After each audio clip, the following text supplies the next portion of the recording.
பால்டிமோர்னு ஒரு குட்டி தேசத்திலிருந்து வந்த ஒருத்தன் மைக்கேல் பெல்ப்ஸ்னு நீச்சல்ல 25 தங்கப்பதக்கங்களை ஒரு தனி மனிதன் வாங்கி நிரூபித்திருக்கின்றான். எப்படி இது சாத்தியப்பட்டது என்று கேளுங்க. இவான் குரோக்கர் அப்படின்னு ஒருத்தனோட 1992ஆம் ஆண்டு பீஜிங் ஒலிம்பிக்ல கலந்துக்கிட்டான். அப்ப அவன் தோத்துட்டான்.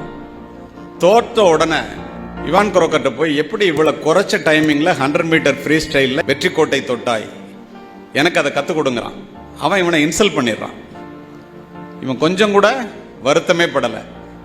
அப்படியே அவனை மெடலோட ஒரு போட்டோ எடுத்துக்கிட்டான்.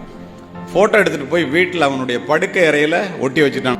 தினம் 3 மணி நேரம் பிராக்டிஸ் பண்றவன் காலையில கண் விழிக்கும் போது இவான் குரோக்கரை பார்த்தா அவனுக்கு தூக்கம் வருமா? தினம் 6 மணி நேரம் பிராக்டிஸ் பண்றான்.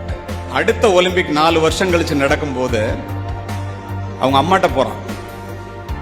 ஒரு தங்க பதக்கத்தையாவது வாங்காமல் இந்த இவான் குரோக்கரை கலந்து கொள்ள போகின்ற 8 போட்டிகளிலே ஒன்றிலாவது அவனை ஜெயித்து தங்கப்பதக்கத்தை வாங்காமல் இந்த மண்ணை தொடமாட்டேன், இது சத்தியம் என்று தன் தாயிடம் சொல்லிவிட்டு செல்கின்றான். நடந்தது என்ன தெரியுமா நண்பர்களே? 8 போட்டியிலே 7 போட்டியிலே உலக சாதனையை படைத்து 8வது போட்டியிலும் தங்கப்பதக்கத்தை பெற்று ஒரே போட்டியிலே இவான் குரோக்கரை 8 போட்டியிலும் தோற்கடித்தான். எப்படி சாத்தியப்பட்டது? அவமானங்கள் இல்லாமல் வெகுமானங்கள் இல்லை.